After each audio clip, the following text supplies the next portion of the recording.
Estamos começando o programa Viva Mais, o seu programa de saúde, e hoje com um convidado muito especial, que já esteve aqui conosco, e como você manda no nosso programa, recebemos tantos e-mails pedindo que ele voltasse, e para nossa felicidade e dos nossos telespectadores, ele veio dar mais uma palestra em Porto Alegre, e nós vamos ter a oportunidade de conversar com ele novamente. Nosso convidado de hoje é o Dr. Lair Ribeiro, que é médico, cardiologista, nutrólogo, autor de 35 livros, dos quais 15 são best-sellers, 25 dos quais são traduzidos para outros idiomas e disponíveis para mais de 40 países. Na área de autoconhecimento e 149 trabalhos científicos publicados em revistas médicas americanas indexadas. O Dr. Lair Ribeiro teve a oportunidade de viver 17 anos nos Estados Unidos e trabalhar em 3 universidades americanas, entre elas a Harvard Medical School, a Baylor College of Medicine e Thomas Jefferson University. Além disso, foi diretor médico da Merck Sharp e Dohme e diretor executivo, chegando a vice-presidente da Ciba Corporation, hoje a Novartis. Olha que currículo maravilhoso, né?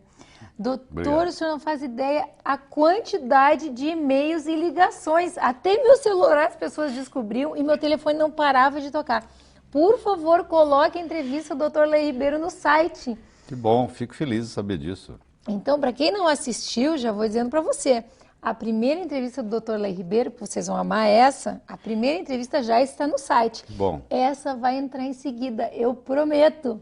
Mas continue nos mandando e-mails, por favor. O nosso site é www.programavivamais.com.br. Eu estou brincando que a gente recebeu muitos e-mails, mas a gente adora receber os e-mails de vocês, adora a participação dos telespectadores, as perguntas são maravilhosas, as dicas, então, encantadoras. Tudo que vocês escrevem para nós, a gente adora. Continuem escrevendo, né, Miguel? Pois é. Sabe que o último programa do Lair, me causou um probleminha sério, né? Primeiro que eu tive que tirar leite de soja da minha geladeira. Daí glúten foi abolido. A barriga até diminuiu, né, Lair? Melhorou. Que bom. Ele diminuiu a barriga, é verdade. Mas perde mesmo. Açúcar e outras coisas nós cortamos. Então, assim, ó, tá com mais energia, não tá, para trabalhar? Tô com mais energia. Eu tenho feito uma reposiçãozinha, como tu... Não é reposição, é modulação, né? Isso. E eu e o Vitor, nós fizemos, tu te lembra, nós fizemos o curso aquele de fim de semana com o Lair, que nos obrigou a nos inscrever, quer dizer, não ele, nós nos obrigamos a nos inscrever na pós-graduação, que começa semana que vem. Começa semana. Aliás, esse sábado. Começa sábado, sábado agora. Então sábado estaremos às em 9 horas da manhã, em São Paulo. Que eu acho que o caminho, eu estava comentando com o Lair, eu devo receber, se eu disser que é um panfleto por semana, vocês vão achar que é exagero, mas às vezes é mais do que isso. De congressos específicos para cirurgia plástica com enfoque em anti-envelhecimento. E o anti-envelhecimento ele passa por uma nutrição, uma alimentação adequada, principalmente, né, Leir? Verdade. E por uma modulação hormonal adequada. Sem isso não tem jeito de ter anti-envelhecimento. Né? Me diz uma coisa, Leir. Fala. A gente está com um copinho d'água, vamos começar com o básico. Vamos. É porque todo mundo fala aqui no programa, todos os médicos, sem exceção, que água é essencial, que a gente deve tomar água, não deve tomar refrigerante. Sim. Tu já falaste isso no último programa e aí surgiu essa dúvida. Refrigerante não tomei mais também. Ué, que bom, tá tendo impacto. Não, então. eu tô entrando de cabeça, né? Porque eu tô com 52. Sim. Quer dizer, se eu não me cuidar agora... E a namorada dele tem 20, tu tá entendendo, né? Tem que se cuidar mesmo. Tem que me cuidar. Bom, se bem que ela tá achando muito chato eu não comer mais nada e não tomar mais nada.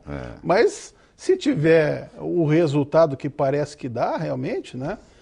Lá a gente tinha falado sobre refrigerante. Refrigerante...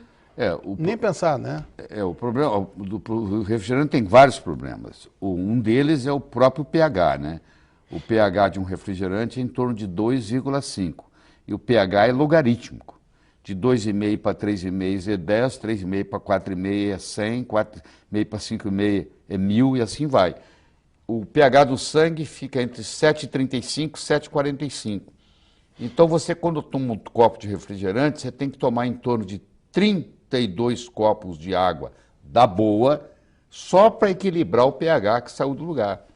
E acidez é igual velhice. O velho é ácido. O jovem, o recém-nascido é alcalino. À medida que você envelhece, você vai perdendo a alcalinidade no corpo e vai aumentando a acidez.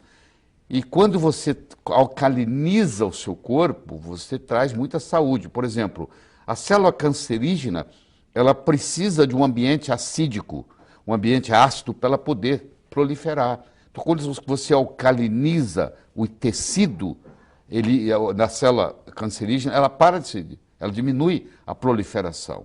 Então, tudo aquilo que você fizer que aumentar a sua alcalinidade faz uma diferença. Às vezes a própria água. A água, 70% do corpo em torno, como um todo, né? Você pega o sangue, é 90% ou mais. Mas 70% do corpo como um todo é água. É o nutriente mais abundante que existe no corpo. E nós, na medicina, damos muito pouca bola para isso. O médico, em geral, não entende de água. Ele pensa que a água, o importante da água é ser pura. Isso é uma das características. Existem 4 outras tão importantes quanto, ou talvez até mais. Por exemplo, o pH, que nós acabamos de dizer, quanto mais, mais alto for o pH da água, melhor. Ele tem que ser, no mínimo, igual ou superior ao pH do sangue, ou seja, a água ideal ela tem que ter de 7,35 para cima de pH. Tem que ter o chamado poder de oxirredução, porque você toma uma água, ela pode ser oxidante ou antioxidante. Se ela é oxidante, ela te envelhece. Mesmo ela sendo, você diz, mas é água, mas não interessa. Se ela tiver o ORP, que a gente chama, acima de 400, porque, por exemplo, se você tomar uma água de torneira hoje no Brasil, ela tem um ORP acima de 400, aquilo ali é uma água oxidante. O que é o ORP? O ORP é o poder de oxidação dela. Ela tem que ser mais redutora e menos oxidante. Como é que a gente examina isso? Existe um aparelho, um probo que você coloca dentro da água e isso mede, imediatamente te dá quanto que é o ORP. O ORP de uma água boa ele tem que ser negativo. Se a gente passar água no filtro, normalmente... Não muda o ORP. Não muda o ORP. Tem nada a ver com a filtragem, não. Tem nada a ver com a filtragem. A filtragem tira os resíduos, mas não muda o ORP. O ORP da água tem a ver com o ângulo da molécula, porque é H2O. Então, o ângulo do hidrogênio faz uma diferença, entendeu? E hoje existem aparelhos, eu inclusive busquei um meu em Hong Kong, fui buscar um para minha casa, onde você pega a água de torneira, passa por esses chamados ionizadores, e quando sai do outro lado, sai uma água não só com pH de 10, mas sai com poder de redução de menos 200. Quer dizer, essa é a parte boa da coisa, ele se torna um antioxidante. É como se você estivesse ingerindo um antioxidante. Mas tem outras coisas muito importantes. Por exemplo, a condutibilidade da água faz uma diferença enorme. Se você fala assim, eu vou levantar minha mão, levantar meu braço. Quando você dá o comando para levantar o braço, existe uma ordem no cérebro que caminha até os músculos. Bom, isso é conduzido, é um estímulo que é conduzido, onde a água faz parte. Só que se a água não tiver eletrólitos, essa condutibilidade diminui a velocidade. Então, por exemplo, um atleta que toma uma água de baixa condutibilidade, a performance dele atlética cai tremendamente. Vou dar um exemplo de uma água de baixa condutibilidade. Toda água que for por osmose reversa, as pessoas me perguntam, o que eu faço com o meu filtro de osmose reversa? Joga ele fora, ou dá para o inimigo. Porque na farmácia você deve usar água de osmose reversa, porque eles estão fazendo diluições. Mas para você beber no dia a dia, e tem muita gente vendendo filtros de osmose reversa para casa, e a pessoa não sabe, compra e pensa que é um grande negócio, filtra tudo, inclusive os minerais importantes. Esse aqui é o problema. Você vai dizer assim, mas na Arábia Saudita, eles pegam água do mar, fazem a osmose reversa e tomam essa água. Bom, mas só que eles fazem a osmose reversa e quando chega do outro lado, eles fazem uma remineralização da água. Aí a água volta a ter os mesmos minerais de antes.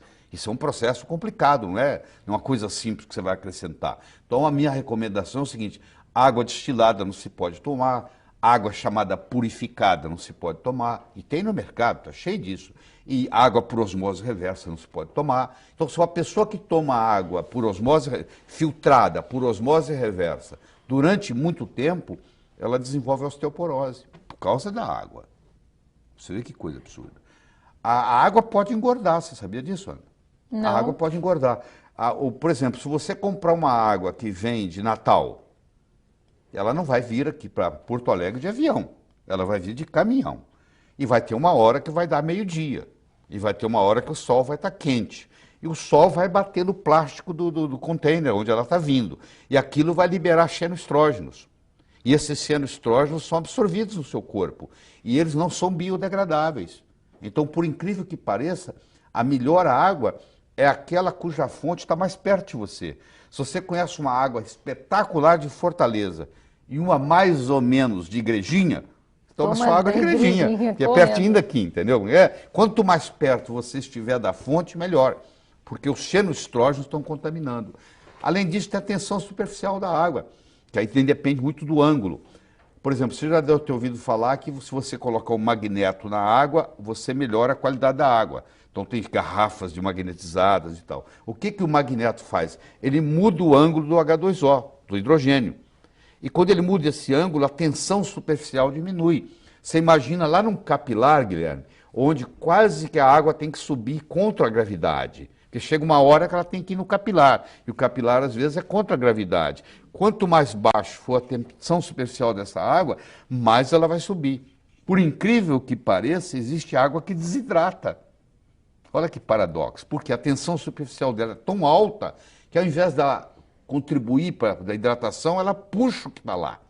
E ela acaba desidratando. Então essa combinação da pureza, do pH, do poder de oxirredução, da condutibilidade, da tensão superficial, isso faz uma água ser remédio. Existe um hospital em Tóquio, no Japão, onde o tratamento é feito com água. A pessoa está com câncer, ela interna, o único remédio que eles dão é o chamado Kangen. O telespectador pode entrar no YouTube, digitar Kangen, Kangen Water, e ele vai ter lá uns 20 filmes importantes no YouTube explicando o que é uma água medicinal, do ponto de vista científico. Então eles não precisam dar remédio, eles curam porque o pH é alto, a condutibilidade é boa, a tensão superficial é baixa, o ORP é negativo, aí você está tomando uma água que é remédio, entendeu? As regiões onde as pessoas vivem muito, você pega, por exemplo, região como Okinawa, como regiões até aqui no Equador, onde tem gente que vive com muito mais de 100 anos, você vai ver a água é rica, por exemplo, em magnésio. Nós temos gente na Serra aqui, nós temos cidades na Serra onde as pessoas vivem muito. Veranópolis, né? É? Veranópolis acho que é o lugar mais longevo do Brasil, né? A cidade mais longeva do Brasil, né? Tem mais longevos. Me diz uma coisa, mas tem como a gente... Tem como a gente... uma dica para quem vai comprar. Uma dica para a gente vai comprar. Hoje é lei da Anvisa, você olha no rótulo, tem o pH. Então o pH, aquilo ali é muito interessante. Se você comprar uma água, por exemplo, com pH muito baixo, é quase como se você estivesse tomando um refrigerante. Quase como. Então, tem isso que eu disse que eu já tive que mudar isso aí também. Mas que eu virei leitor de garrafinha de água. Os caras devem achar que eu sou maluco, né? Que eu fico olhando o rótulo para ver pH. E o restante desses itens que tu falou? Isso aí você tem que ter aparelhos para medir, que não são caros não, viu? Eu tenho toda essa aparelhagem em casa, porque eu acabei de gravar um DVD em água, vou te mandar de presente, você vai adorar. Aliás, você está indo lá sábado, eu vou te dar de presente um. Eu acabei de gravar um DVD de 1 hora para médicos só sobre água, entendeu? Então você vai trazer o DVD atualizado. Você sabe, nós médicos sabemos muito pouco sobre água, né? Apesar de ser o nutriente mais abundante no corpo humano. A gente devia ser o mais abundante, nós devíamos ter um conhecimento melhor sobre isso. Não se tem aula disso na faculdade de medicina. Infelizmente. Pelo menos na época que eu fiz faculdade. Não, agora estão pouco. As faculdades agora estão piores que na nossa época. Bem piores. Suco de laranja, Leia. Pois é, isso aí é um debate que a gente levaria horas para discutir, mas deixa eu chegar, eu vou começar do final. Frutose é um veneno, tá? Só que quando Deus fez a frutose, ele falou assim, eu vou fazer um veneno, mas vou colocar junto com esse veneno um antídoto, que é a fibra. Quem comer a fruta não vai ter problema, porque ela vai ingerir o veneno e ao mesmo tempo o antídoto do veneno, que é a fibra. Porque a fibra, por exemplo, você come uma maçã, você chupa uma laranja, a fibra não deixa aquele suco ser absorvido de uma vez, ele vai lentamente e o corpo vai dando conta.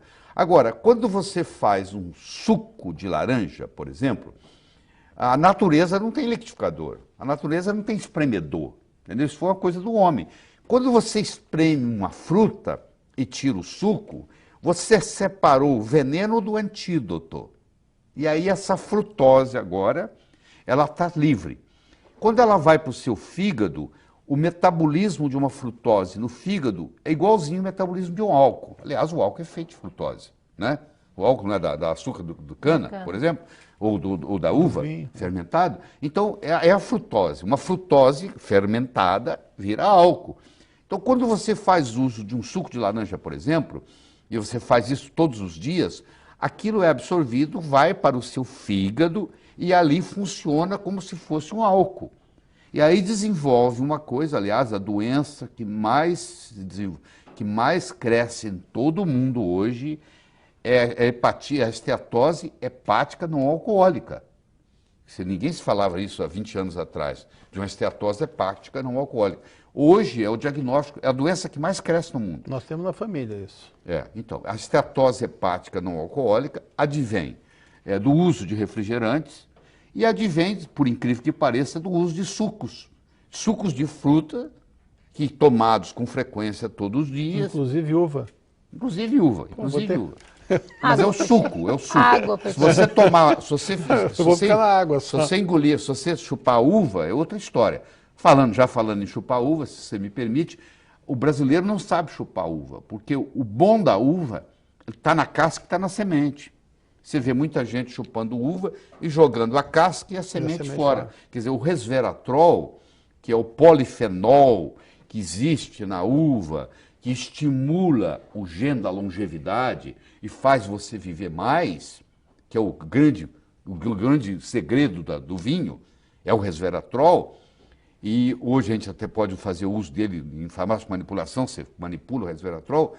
O resveratrol, ele está contido na semente e na casca da uva. Mas daí, nesse caso, eu tenho no suco também. No suco de uva. Você tem no suco, não tenha dúvida que você tem no suco. Só que eu posso estar ingerindo a frutose, no caso. Mas o problema é que você ingere o resveratrol e está ingerindo a frutose ao mesmo tempo, e o preço que você paga é muito alto. Então, o ideal é você pode chupar a uva, que aí vem junto com a fibra. É diferente. Nós vamos ter que fazer um intervalo rápido. Última perguntinha. Teria que mastigar a semente. Teria que mastigar e engolir a semente, sim. Tá. O ideal, isso é o ideal. Normalmente a pessoa engole a semente, né? Mas só engolir também já é o suficiente. Já ajuda? A não ser que ela tenha problemas digestivos graves, né? Isso desde o último curso que você deu aqui, eu já estou fazendo com a frutinha, com a uva. Sim. Tá? Eu também fazia como todo mundo. Chupava só, jogava a semente e a casquinha fora. Mas o suco de uva agora, então, vou ter que abolir para a uva fruta. Tá bem. Nós vamos fazer um intervalo rápido, já voltamos.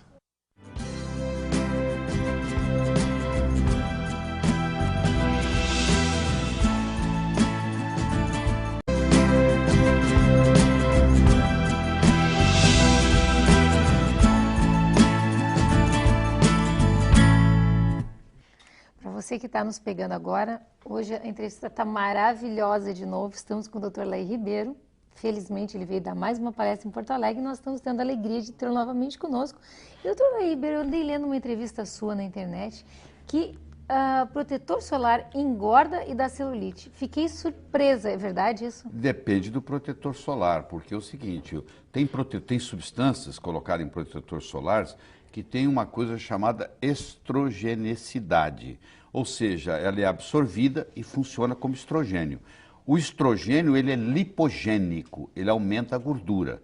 Então tem gente que exagera no protetor solar, às vezes até sem necessidade, tem mulher que coloca o protetor solar debaixo da maquiagem, eu não sei para quê, porque o carro está na garagem, a pessoa passa o dia inteiro trabalhando, volta à noite, quer dizer, não toma sol nenhum, e eu espero até que tomasse, porque eu acho que todo mundo tem que tomar um pouquinho de sol, porque antes dos antibióticos, tudo era curado com sol, você ia para os solários.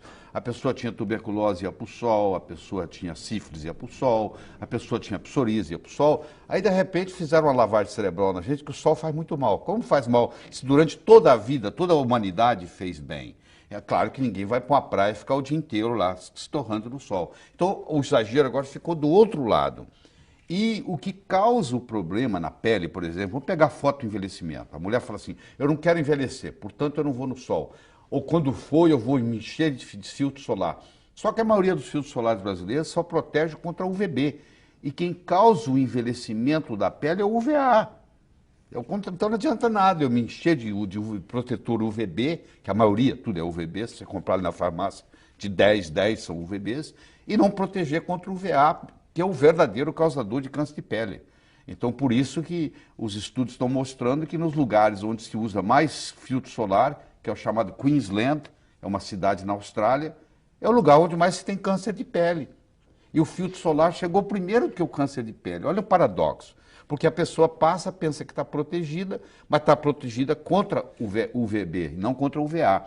Esse FPS, o fator de proteção solar, aqui era só para o UVB. Quando o filtro solar tem proteção contra o UVA, é o PPD. Então, deixa eu ser bem pragmático. Eu acho o seguinte, você não passa o filtro solar e vai para a praia. Você vai para a praia, toma a sua meia hora de sol, e se você quiser ficar lá o dia inteiro, você agora passa o seu filtro solar que tem a proteção UVA e UVB, é o chamado largo espectro.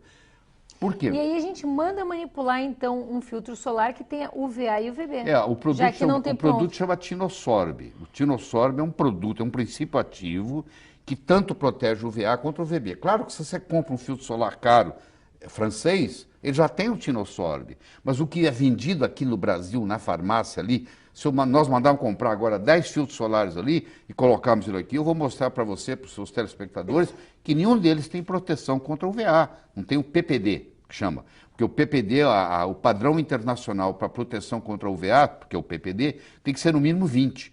E eles nem vão citar a palavra PPD. Tem alguns que colocam assim, largo espectro. Mas se ele não fala o PPD, é porque ele não está protegendo. Porque se ele falar, a Anvisa vai exigir que ele prove que ele tem aquele PPD. Então existe um exagero muito grande nessa história de filtro solar, e alguns dos filtros solares, o 4-MBC, por exemplo, que é um princípio ativo, que é proibido na Europa, que é proibido nos Estados Unidos, ainda é permitido no Brasil, causa estrogenicidade, ou seja, engorda, e além disso, bloqueia a tireoide. Então tem filtro solar que bloqueia a tireoide e a função tiroidiana é comprometida com o uso do filtro solar. Então eu acho o seguinte, a pessoa deve tomar o sol, depois se quiser ficar lá o dia inteiro na praia, passa o seu filtro solar. Deixa eu dar uma dica muito importante. Quando você volta da praia, antes de você almoçar, você pode até tomar banho, você não pode usar sabonete. Se você vai, toma sua meia hora de sol, pega a sua vitamina D, que aliás não é vitamina, é o hormônio mais potente que tem no corpo humano. Se fosse descoberta hoje, seria um hormônio, não a vitamina.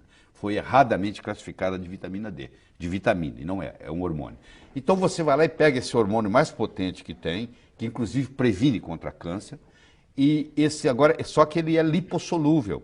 Quando você toma um banho e passa o sabonete, como também é lipossolúvel, ele vai lá e tira toda a vitamina D do seu corpo, da sua pele. Depois que você vai tomar um banho de sol, aquela vitamina D fica ali 2 a 3 horas para ser absorvida. Então, conclusão, volte da praia, se você quiser tomar o seu banho antes do almoço, tome, mas não use sabonete. Porque a água só não tem problema. Umas 2, 3 horas para tomar banho. Isso. Fica curtindo o solzinho senão na pele. Senão você vai perder aquela vitamina D que foi adquirida ali. Quando você fica em torno de meia hora no sol, esse cara depende do tipo de pele. Tem 6 tipos de pele, né? Enquanto que uma pessoa loira de olho azul, ela pode pegar 20 mil unidades em 20 minutos, uma pessoa negra já tem que ficar 1h40 para pegar o mesmo número. Tanto é que pessoas negras que mudam... Vamos dar um exemplo. Você pega uma pessoa negra que mora no Rio de Janeiro e ela muda para Toronto. Se você observar, nos próximos 10 anos, ela vai sofrer uma doença degenerativa, ela é mais propensa a adoecer, porque ela vai ter mais dificuldade da vitamina D. Quanto mais escura for a pele, mais sol você precisa, mais dependente do sol você é. Entendeu? Isso é muito importante. Quanto mais longe você está do Equador, mais câncer você tem. A incidência de câncer em Porto Alegre é muito maior do que a incidência de câncer em Fortaleza, por exemplo. Você pode olhar as estatísticas do IBGE, olhando os atestados de óbito, tem muito mais gente morrendo de câncer em Porto Alegre do que morrendo de câncer em Fortaleza. Porque Porto Alegre está muito mais longe, tanto faz para baixo quanto para cima do Equador. Tanto faz para o hemisfério sul quanto para o hemisfério norte. Quanto mais longe você mora do Equador, mais propensão a câncer você tem de todos os tipos. E isso é por falta, por deficiência de vitamina D. Tanto faz o horário do sol? Não, tanto faz não. Quanto mais próximo do meio-dia for, maior é a intensidade dos raios ultravioletas. Entendeu? Por isso que eles falam aí, ó, você deve pegar o sol da manhã ou do final da tarde, porque durante o dia, o meio-dia, ele é muito forte. Mas para aquele que quer ir lá e tomar um banhozinho rápido de sol e trabalhar, o melhor horário é meio-dia, porque em 10 minutos ele resolve o problema dele. Você entendeu? Isso justifica a reposição de vitamina D. Claro, eu diria que hormônio, se né? você fizer um levantamento de pessoas que têm deficiência de vitamina D em Porto Alegre, eu diria que é 100%. Eu diria que é 100%, porque nós fizemos um trabalho em Curitiba, examinamos 100 pessoas, foi 100%. Porto Alegre não vai ser diferente. Então, hoje existe uma grande deficiência de vitamina D. Ninguém vai estar ao sol, né? A pessoa ou tem medo do sol, que eu chamo de heliofobia, ou ela não tem tempo para tomar o sol, porque o carro está parado, o seu carro está parado na sua garagem, você desce, entra no carro, vai para o seu consultório, opera o dia inteiro na sala de cirurgia, aí de noite você volta, pega seu carro, que hora que você toma sol? Hora nenhuma. Então o que acontece? Você vai perdendo a sua vitamina D. A vitamina D ela acumula, você pode, por exemplo, durante o verão, e se carregar de vitamina D, às vezes dá para o ano, que ela é uma vitamina que pode ser armazenada. Nem todas as vitaminas Como eu podem jogo ser. meu tênisinho no horário do meio-dia, viu? Então. Que o pessoal que já esteve aqui me malhou um monte. Que eu Não, jogo vai ter na hora do catarata, meio-dia, mas tal, vai não estar cheio sei de o quê. vitamina D. Vão me rogando praga. Mas assim, quando eu consigo, eu jogo sempre no horário do meio-dia. Mas essa parte de filtro solar é muito debatida, eu falo isso tem uns 8 anos. A princípio, quando eu falava, os dermatologistas só faltavam me matar. Hoje, os próprios congressos de dermatologia já começam... Bom, tem uns 5 anos que eles estão falando de PPD. E agora estão mostrando a estrogenicidade disso. Deixa eu contar o meu caso favorito, tem tempo? Claro. Tá. Eu estava vindo num voo de Belém para São Paulo, trabalhando no meu computador, fechei o computador, fui tomar uma água. Aí a mocinha que estava lá me reconheceu, o senhor doutor Laí Ribeiro? Eu falei, o senhor é médico, né? Eu posso lhe mostrar uma coisa que o senhor nunca viu? Eu falei, pode. Aí ela enfiou a mão na bolsa, procurou lá, me trouxe um filtro solar FPS 100, que vende nos Estados Unidos. Falou, aqui, eu uso um FPS 100. Eu falei para ela, mas você usa isso todos os dias? Ela falou, uso. Eu falei, mas por que você usa? Ela falou, eu trabalho aqui nesse avião, o senhor sabe, aqui tem radiação. Eu falei, querida, a radiação que tem aqui dentro do avião é radiação cósmica, é raio gama. Se você faz uma viagem de São Paulo a Nova York, é mais ou menos dois raios-x de tórax, corresponde à quantidade de radiação gama que você recebe. Isso não tem nada que você possa fazer, a não ser que a parede do avião fosse um metro de chumbo. Aqui não entra ultravioleta, nem A nem B. Essa era a pergunta que eu ia fazer. E luz? Não, isso Não nada, tem vitamina, não tem nada, não ajuda, não atrapalha? O filtro solar não bloqueia isso aí, não, de jeito nenhum. Tá, e não ajuda, não atrapalha, a luz não traz benefício nem malefício. Se você entrar numa daquelas luzes de bronzeamento, lá vai ter ultravioleta. Mas aqui não, entendeu? Então não existe razão para explicar para fazer isso. Aí ela falou assim, eu falei, quanto é que custou isso? Ela falou que custou $271. Que maravilha. Você imagina quanto isso deve representar do orçamento dela. Aí eu falei assim, quanto tempo tem que você usa? Ela falou, tem 11 meses. Aí eu posso te fazer uma última pergunta? Ela falou, pode. Você pode me dizer quando é que você engordou no último ano? Ela ficou vermelhinha e respondeu 7,5 kg. É por isso que você está engordando. Você está usando um FPS 100, ou seja, não existe lugar no planeta onde você está se preparando para ficar, porque o FPS é assim, ó, você no auge do verão, meio-dia, numa terça-feira, você vai para o telhado, para o lugar do sol, e você leva um cronômetro e vê quanto tempo leva para você ficar vermelho, o FPS multiplica aquilo. Vamos supor que você levou 20 minutos para ficar vermelho. FPS 8 é 8 vezes 20 minutos. Você imagina FPS 100. É 100 vezes 20 minutos. Você está procurando um lugar que não existe no planeta. Onde é que você vai encontrar 30 horas de sol seguido? Ou seja, você está esbanjando. E isso aí tem estrogenicidade, você absorve isso é lipogênico e faz você engordar. Você está engordando em consequência de um FPS que você está usando que não teria indicação. Já que nós estamos falando em estrogênio e estamos criando polêmica mesmo, né? Isso é muito polêmico. Eu fico imaginando Pois os meus eu colegas já fiquei curiosa da modulação que estão hormonal aqui assistindo, agora. entendeu?